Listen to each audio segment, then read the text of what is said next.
ખોજી પરમ તત્વનું ધ્યાન કરો તો સો આપો આ સો ભરો પવનને એટલે શ્વાસે શ્વાસાની માયપા જે પવન ચાલી રહ્યું છે ને એની માયપા સોમ પૂરો પવનને બાંધી મેળ સુમેળ બ્રહ્મ ગાંઠ યુગીએ ધરો ઈસમીત માળા ફેર माला है निज श्वास की फेरेंगे कोई दास तो 84 भटके नहीं कटे कर्म निफास कर्म माथी सुखी जाऊ હોય તો મહાપુરુષ की આવવા કરજો આ એક કર્મને કાપવા માટેનું કરવત છે કરવત જો આ કરવતને ચલાવશો ને તો કર્મ કપાઈ જાય છે અને કર્મ કપાઈ જાય એટલે કર્મનો બદલો દેવા માટે છે 84 માં જાવું ન પડે એટલા માટે છે મહાપુરુષ સંતોએ આ વિજ્ઞાન ગોઠવ્યું છે અને આ વિજ્ઞાન આજકાલનું નથી આદિ અનાદિનું છે આ વિજ્ઞાન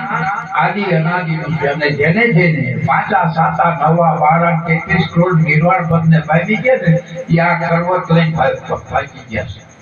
આ કરવત ચલાવ્યું ને એટલે એ કર્મ કાપવા માટે થઈ અને આ એક શાસન આપણામાં છે પણ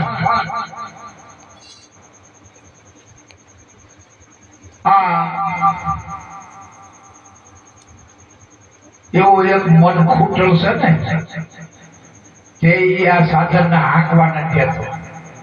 આ મન રહ્યું ને એ ખૂટલ છે ખૂટલો બધો ને ખેલ દુનિયા દે દારો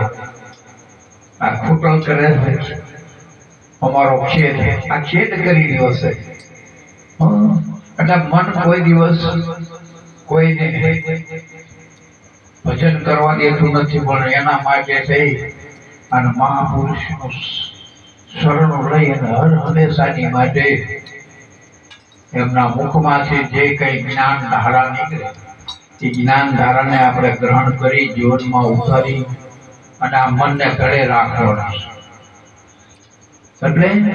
ધડો કયો કે આપણો જે પ્રાણ ચાલી ગયો છે મેરા સાહેબે ગાયું ભાઈ કેમજીભાઈએ ગાયું ને વાણી સોઈ વાત કોઈ જાણે વીરરા સુખ સંવેદ સુનાવું મેરી દાતા સદગુરુ રામને લીધા આ મન પવનનો મૂળો કરી અદબ ખરી કે આવો ખરી ખબર કે કોનો ખાવ ને એ પર લગની લગાવું આ મન છે ને મનને પવન આવી જોડી દેવાનું છે આ ખોટ છે પવન છે ખોટ છે ખોટ પકડી ખબર રાખજો રેણી વાય કરજો આડી દાસો કે ફૂલ ચરણે જન્મ મરણ દે કાઢી નિશ્ચય નક્કી માર્જો કયા છે સૌને ઢોલ વગાડી સમરણ સુખ એક સદાય કરી લેજો દલ ખોજીને દાડી રાત દિવસ કાળ કવાડો છે ફળમાં દેશે પાડી કયા છે સૌને